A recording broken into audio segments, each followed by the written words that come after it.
ام المومنین عائشہ رضی اللہ تعالی عنہ کہتی ہیں کہ اسماء رضی اللہ تعالی عنہ نے نبی اکرم صلی اللہ علیہ وآلہ وسلم سے پوچھا، پھر آگے اسی مفہوم کی حدیث ہے، اس میں ہے کہ آپ صلی اللہ علیہ وآلہ وسلم نے فرمایا، مشک لگا ہوا روئی کا پھاہا لے کر اس سے پاکی حاصل کرو۔ اسماء نے کہا، اس سے میں کیسے پاکی حاصل کروں؟ آپ صلی اللہ علیہ وآلہ وسلم نے فرمایا، سبحان اللہ، اس سے پاکی حاصل کرو، اور آپ صلی اللہ علیہ وآلہ وسلم نے کپڑے سے اپنا چہرہ چھپا لیا۔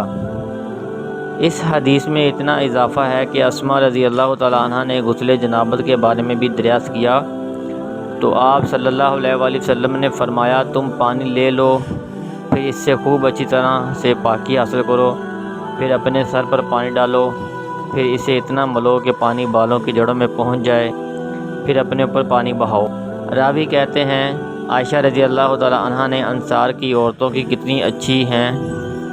انہیں دین کا مسئلہ دریافت کرنے اور اس کو سمجھنے میں حیا مانع نہیں ہوتی۔